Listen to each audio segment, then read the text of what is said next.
Bismillahirrahmanirrahim. Assalamualaikum warahmatullahi wabarakatuh. Kembali lagi di channel Edupedia.it. Kembali lagi dengan saya Dodi Setiawan Santoso.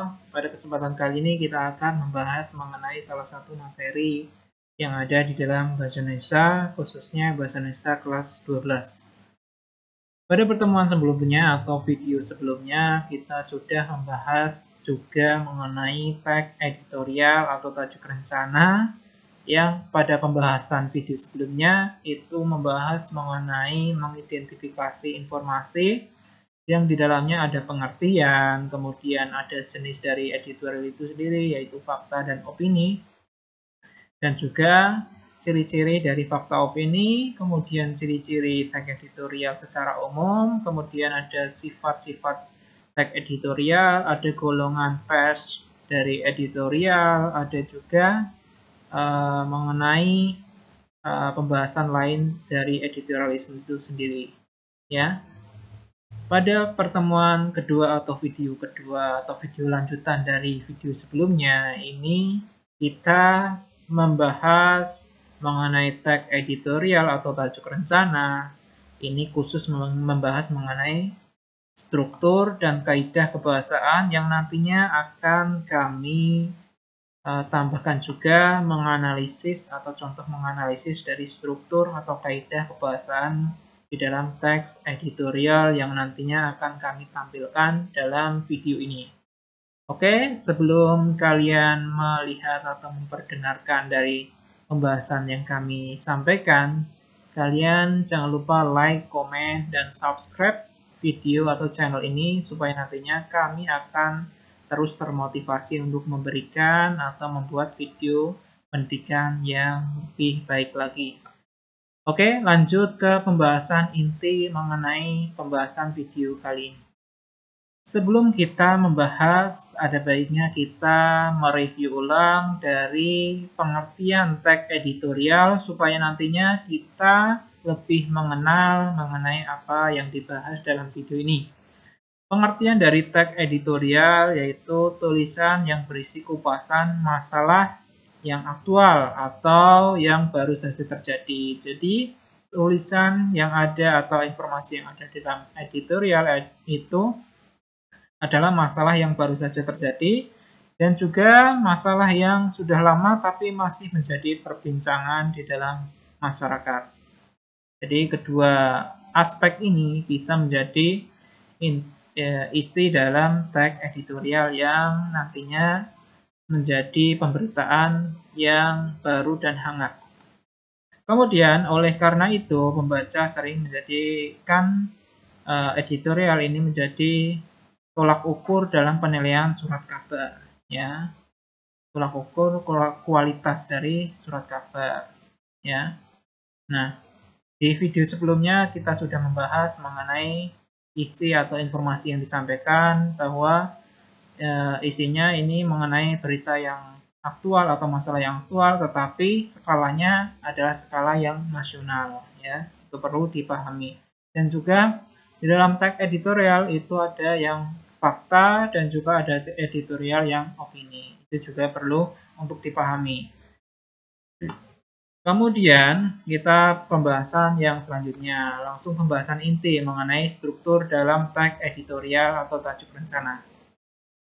Struktur, kalau kita membahas struktur berarti sesuatu yang membangun yang ada di dalam tag editorial sehingga tag editorial itu bisa berdiri, ya, atau bisa menjadi tag editorial atau menjadi tag atau tulisan.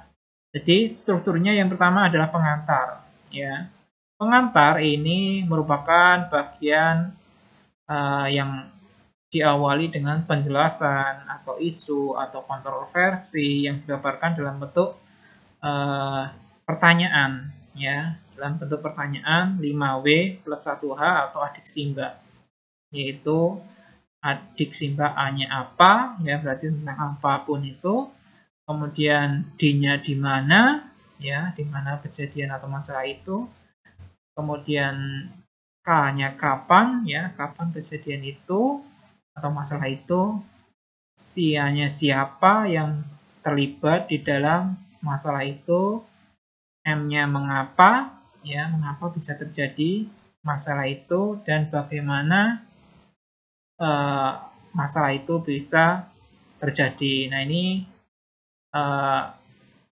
untuk struktur yang pertama yaitu pengantar. Ini bisa kita simpulkan yaitu bisa latar belakang masalah yang muncul sehingga masalah itu bisa diangkat di dalam editorial yang dibahas. Jadi pengantar itu bisa jadi latar belakang masalah.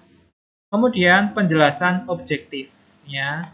Ini di dalamnya itu menggunakan beragam fakta untuk menyatakan opini atau pendapat secara objektif. Jadi fakta yang ada itu menjadi memperkuat dari opini atau pendapat yang disampaikan yang menjadi latar belakang terjadinya masalah yang akan dibahas. Kemudian yang ketiga yaitu sudut pandang akurat, berisi pendapat atau sanggahan, bisa juga berisi fakta atau kutipan dari orang lain untuk mendukung pendapat. Ya, ini adalah sumber, ya, sumber lain kenapa masalah itu dimunculkan kembali atau dibahas dalam teks editorial. Jadi ini merupakan sumber rujukan, ya, sumber rujukan kenapa itu bisa menjadi masalah yang dibahas dalam teks editorial yang kita baca atau kita tulis. Kemudian yang keempat yaitu opini langsung menyanggah, berisi alasan atau analogi atau pendapat yang menyanggah secara langsung penjelasan yang ada. Jadi dari pengantar, penjelasan objektif, sudut pandang akurat, nah kita langsung atau si penulis itu langsung menyanggah atau memberikan alasan, ya, secara langsung mengenai penjelasan yang ada, ya.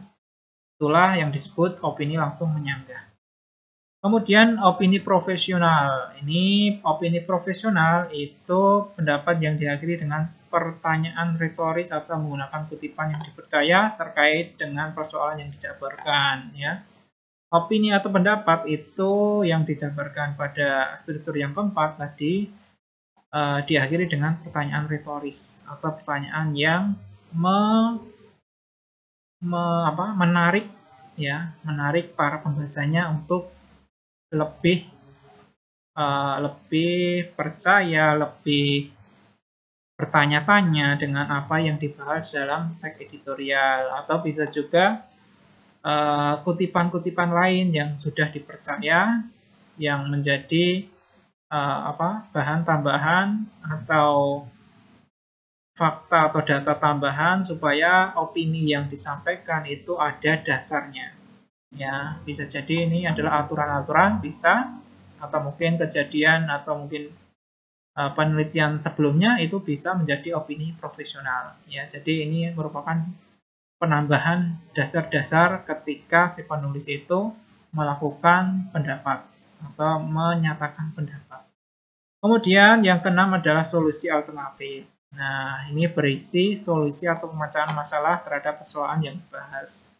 Ya, jadi editorial itu selain membahas tentang masalah, kemudian ada pendapat, lalu dari pendapat itu ditambahkanlah solusi alternatif dari masalah sehingga masalah itu akhirnya bisa teratasi secara bersama-sama. Jadi selain membahas tentang pendapat, itu juga membahas tentang masalah, ya. Kemudian yang ketujuh, struktur yang terakhir yaitu simpulan yang padat dan ringkas, yaitu berisi pernyataan akhir penulis atau redaktur mencakup inti persoalan, pendapat, dan solusi. Jadi semua yang dibahas pada pembahasan sebelumnya, baik itu latar belakang, baik itu pendapat dari pendapat pribadi atau dari pendapat orang lain yang dijadikan dasar, kemudian ada solusi alternatif. Nah, itu disimpulkan pada bagian terakhir dalam teks editorial. Nah, dari ketujuh ini jadilah nanti teks editorial yang utuh. Ya, jadi perlu dipahami, yaitu yang pertama adalah pengantar, bisa disebut juga latar belakang masalah, kemudian penjelasan objektif mengenai fakta yang ada, kemudian sudut pandang akurat, ini dari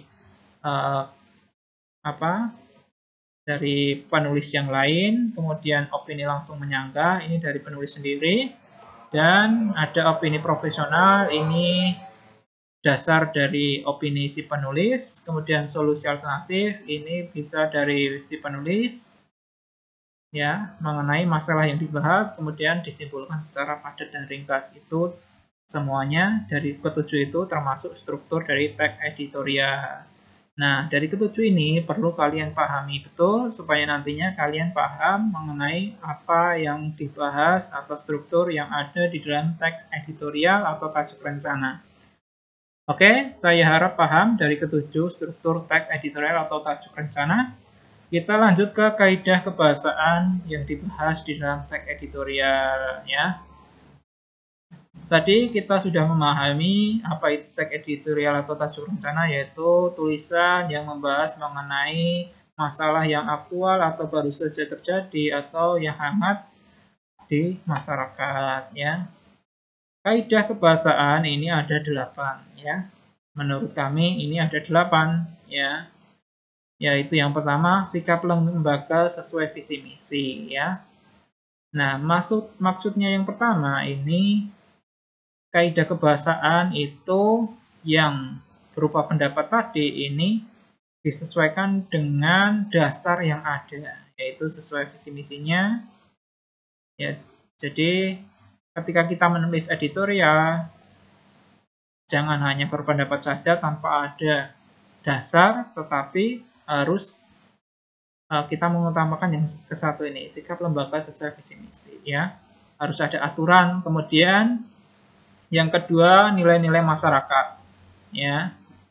Dari teks editorial yang dibahas itu pasti ada sesuatu nilai masyarakat yang diungkapkan. Bisa jadi itu memprihatinkan, bisa jadi itu menyenangkan atau membahagiakan atau menyedihkan ataupun apapun itu, ya. Nah, jadi ada nilai masyarakat yang dipaparkan dalam teks editorial yang dibuat. Kemudian yang ketiga, permusyawaraan topik masalah. Jadi topik masalah itu dimusyawarahkan. Maksudnya itu ada pendapat dari kalian, ada pendapat dari yang lain, yang ini masuk ke dalam kaidah kebahasaan yang ketiga. Kemudian kaidah kebahasaan yang keempat yaitu pendapat atau berita hangat. Nah, ini berita hangat ini juga menjadi dasar, ya, kenapa kita memunculkan tag editorial atau si penulis itu memunculkan tag editorial tersebut. Kemudian yang kelima adalah kalimat efektif. Nah, ini tujuannya agar tadi bahwa tag editorial itu disampaikan secara singkat, padat, jelas, ya. Nah, yaitu tujuannya atau kaidah kebahasaan yang harus ada adalah kalimat efektif, ya. Apabila kita tidak menggunakan kalimat efektif, ini bisa jadi apa yang kita sampaikan itu bisa ditangkap oleh para pembaca itu berbeda, ya, dari pembahasan atau tujuan kita. Kemudian yang keenam, latar belakang tidak berlebihan. Jadi ketika kita membuat latar belakang itu jangan sampai berlebihan, ya, seadanya saja tetapi mengena, ya, singkat, padat, jelas, ya.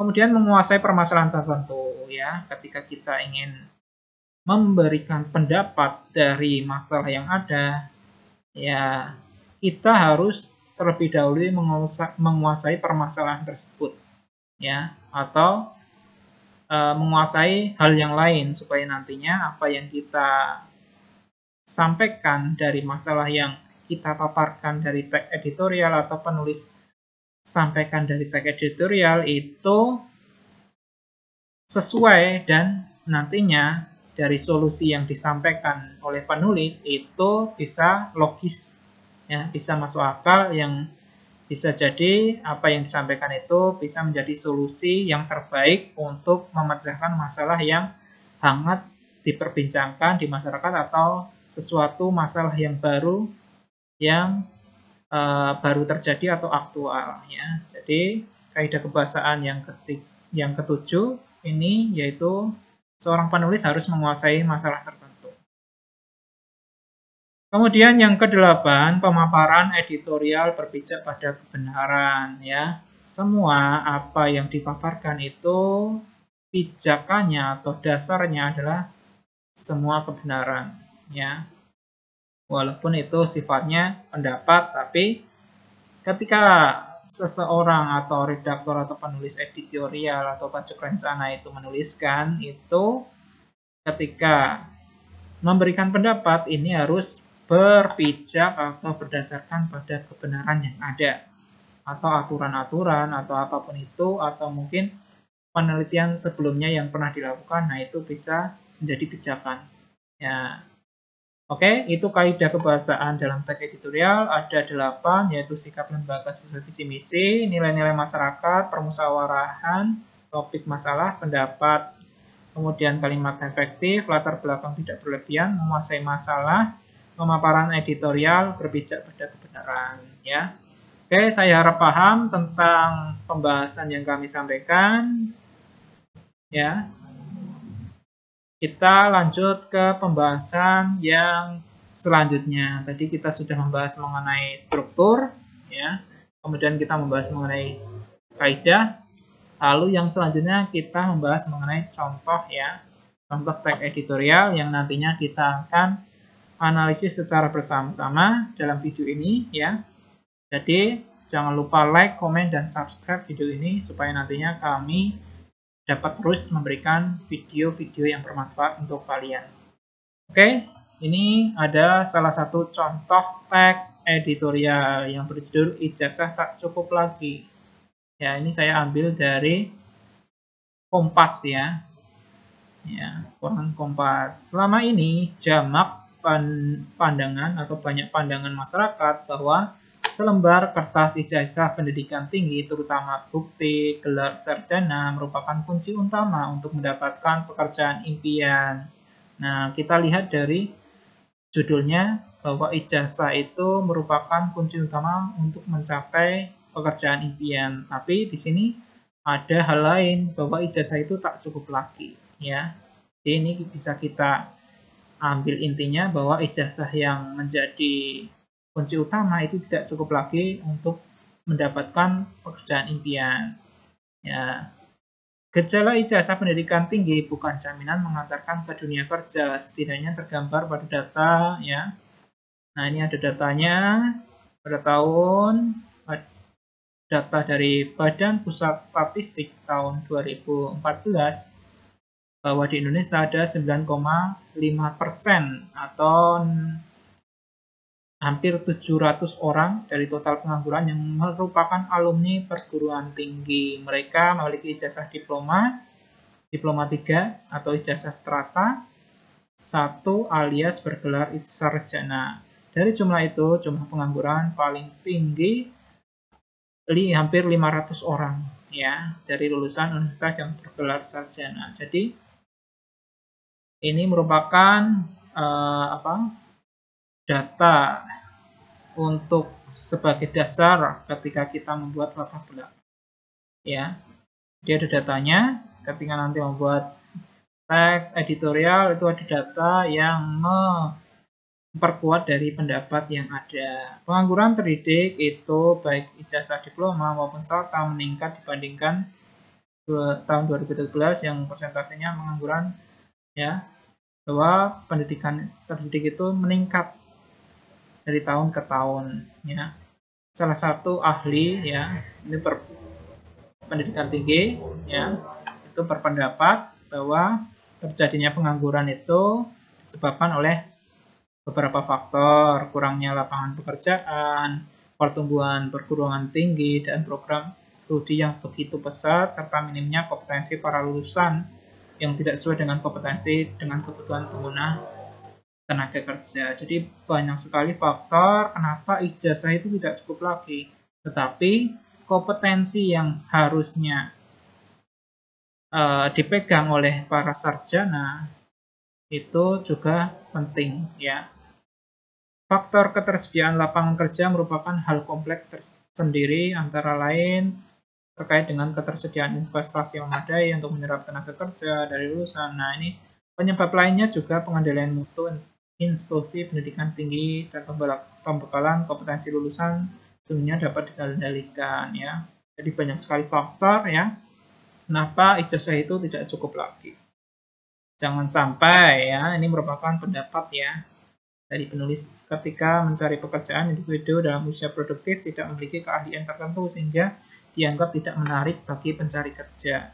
Jadi ketika kalian sebagai alumni ya, alumni apapun itu perguruan tinggi, dari pembahasan ini kalian juga selain ijazah yang kalian dapatkan, kalian juga harus memiliki kompetensi yang lain ya, agar menjadi bekal kalian untuk bisa bersaing di dalam dunia kerja, sehingga tidak terjadi banyak sekali pengangguran ya.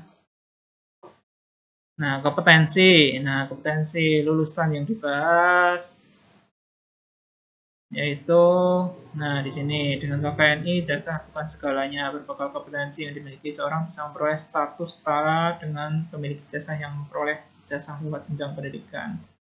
Jadi dari KKNI ini seorang yang bukan lulusan sarjana pun bisa bersaing ya, karena yaitu tadi dilihat dari judul bahwa ijazah itu tidak cukup lagi. Nah, yang paling penting pada zaman sekarang itu kompetensi tambahan yang dimiliki oleh setiap individu. Makanya individu yang tidak sekolah pun apabila memiliki kompetensi lebih itu bisa bersaing dengan para sarjana atau mungkin para sarjana S2 ya, magister ya, pasca sarjana. Nah, itu bisa bersaing dengan orang-orang yang tidak sarjana. Tergantung dari kompetensi yang dimiliki oleh setiap individu ya. Makanya dalam tag ini ijazah itu tidak cukup lagi. Nah, maka dari itu pendidikan perguruan tinggi itu perlu didorong untuk bekerja sama dengan para pengusaha dalam membuka kesempatan magang bagi mahasiswanya ya. Oke, itu ya data dari Dikti menunjukkan bahwa Indonesia ada 1.357 akademi ya, 2.500-an sekolah tinggi, 200, nah ini banyak sekali ya pendidikan tinggi yang ada di Indonesia ya. Ada sekitar 5.000-an ya, ada sekitar 5.000. Ada sekitar ya 4.000 sampai 5.000 ya. Artinya mayoritas pendidikan tinggi di Indonesia bergerak di bidang vokasi atau kejuruan. Akan tetapi program studi vokasi hanya 20% yang ada ya. Nah, ini juga ada undang-undang ya. Dan ini berfungsi mengembangkan kemampuan dan membentuk watak serta peradaban bangsa yang bermartabat dalam rangka mencerdaskan kehidupan bangsa. Fungsi lain, nah ini ya. Oke, ini teks dari editorial ya. Tadi judulnya ijazah tidak cukup lagi ya, tidak cukup lagi, tapi tetapi kompetensi itu yang menjadi hal yang penting untuk seseorang itu bisa bersaing di dunia kerja. Jadi ijazah yang tinggi itu tidak menjamin seorang untuk mencapai pekerjaan impian. Jadi kalian harus memiliki kompetensi yang lain supaya nantinya apapun pekerjaan yang kalian impikan bisa tercapai. Nah, dari teks tadi yang tadi sudah kita bahas, yaitu mengenai teks editorial berjudul ijazah tidak cukup lagi, ini kita analisis secara bersama ya, baik itu struktur dan kebahasaannya. Mari kita bahas mengenai analisis struktur dan kebahasan teks editorial. Nah, kita mulai dari strukturnya dulu. Nah, struktur dari teks editorial itu ada pengantar, ada penjelasan objektif, ada sudut pandang yang akurat, opini langsung menyanggah, opini profesional, solusi, kesimpulan yang padat dan ringkas. Nah, pengantar itu tadi sudah kita jelaskan bahwa pengantar itu sama halnya dengan latar belakang. Itu berada di paragraf 1 sampai 3. Coba kita lihat paragraf 1 ya. Paragraf 1, 2, 3. Nah, ini merupakan pengantar atau latar belakang ya. Kemudian penjelasan objektif ya, penjelasan dari objek yang dibahas itu ada di paragraf 3 sampai dengan 6. Coba kita lihat pembahasan objektif dari paragraf ketiga, pengangguran terdidik ya. Objektif berarti sesuai objek yang dibahas ya, pembahasan objektif. Salah satu ahli, nah ini membahas tentang itu ya. 3, 4, 5, 6 yaitu tentang data, kemudian penyebabnya ya. Itu dibahas di dalam pembahasan objektif. Kemudian sudut pandang yang akurat, sudut pandang, nah ini rangka dikti ya, sudut pandang yang akurat. Kemudian opini langsung menyanggah, itu berada di paragraf 1 ya. Coba kita lihat di paragraf ke-1, selama ini ya, jamak pandangan, nah ini ya, ini trauma bukti gelar merupakan kunci, ini merupakan opini kebanyakan orang, lalu ini langsung disanggah. Namun seiring makin banyaknya sarjana yang diproduksi industri pendidikan tinggi, selembar kertas ijazah tidak cukup lagi. Nah, kalimat kedua dari paragraf ke-1 ini merupakan apa tadi? Merupakan opini langsung menyanggah. Ya. Kemudian opini profesional ini berada di paragraf ketiga. Opini profesional itu biasanya terdapat data-data di dalamnya. Coba kita lihat di paragraf ketiga. 1, 2, 3. Nah, ini terdapat data-data ya bahwa pengangguran terdidik ini ada datanya, persentasenya, kemudian ada tahun penelitiannya ya dibandingkan dengan tahun sebelum dan sesudah. Nah, itu termasuk opini profesional ya. Kemudian solusi alternatif. Nah, ini merupakan solusinya. Nah, pengendalian mutu institusi pendidikan dan pembekalan kompetensi lulusan sehingga dapat dikendalikan. Jangan sampai ketika mencari pekerjaan, individu dalam usia produktif tidak memiliki keahlian tertentu sehingga dianggap tidak menarik bagi pencari kerja. Ini merupakan solusi dari permasalahan yang ada. Solusi alternatif, solusi lain ya dari permasalahan yang dibahas. Kemudian struktur yang lain yaitu simpulan yang pada akhirnya pendidikan tinggi tak hanya persoalan investasi individu untuk dapat bekerja, tapi juga menentukan kesejahteraan bangsa dan peradabannya. Ya, ini kesimpulan yang padat dan ringkas bahwa ijazah tadi bukan persoalan tentang pendidikan tinggi, itu bukan persoalan investasi individu, ya, bahwa individu itu wajib kuliah, wajib sampai sarjana, memiliki ijazah, itu tidak lagi menjadi persoalan yang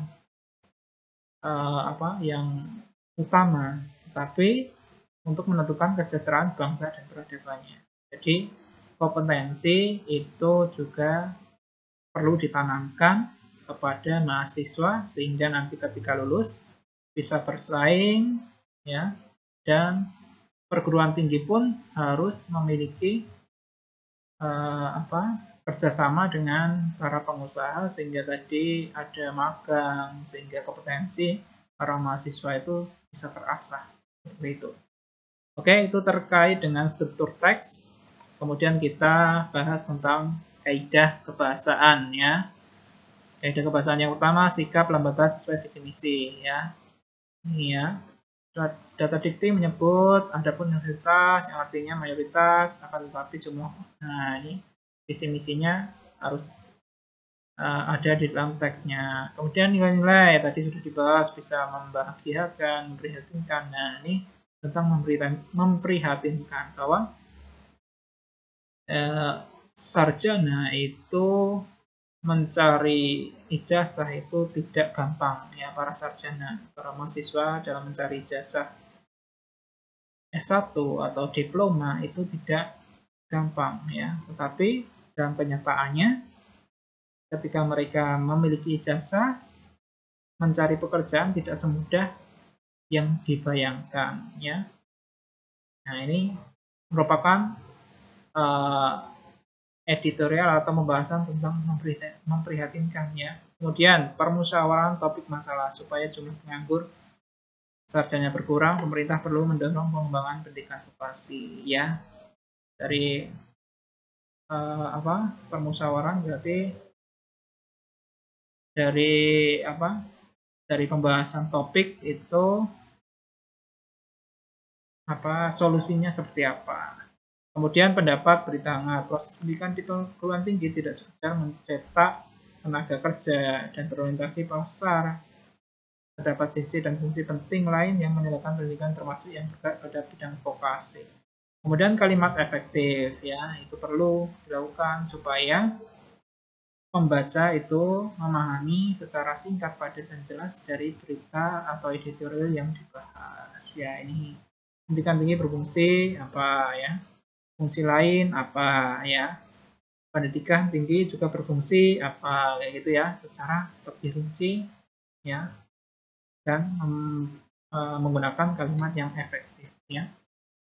Oke, kaidah kebahasaan selanjutnya yaitu latar belakang tidak berlebihan ya, jadi seadanya saja, jangan berlebih ya, supaya pembahasan yang disampaikan itu tidak keluar dari topik yang ingin dibahas ya. Mengapa tidak berlebih? Karena biar tidak keluar dari topik yang dibahas.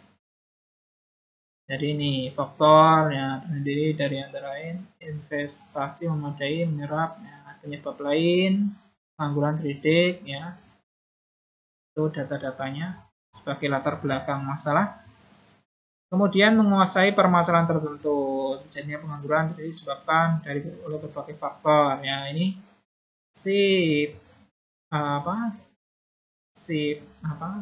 yang menyatakan pendapat itu sebelumnya harus telah menguasai permasalahan tersebut. Nah, ini tadi adalah yang menyatakan ini adalah pimpinan ya. Siapa tadi? Kita lihat lagi.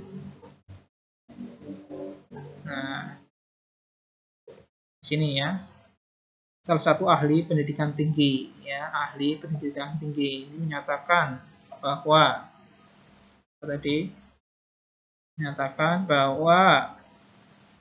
pengangguran itu disebabkan karena berbagai faktor. Nah, ini merupakan pendapat dari beliau ya.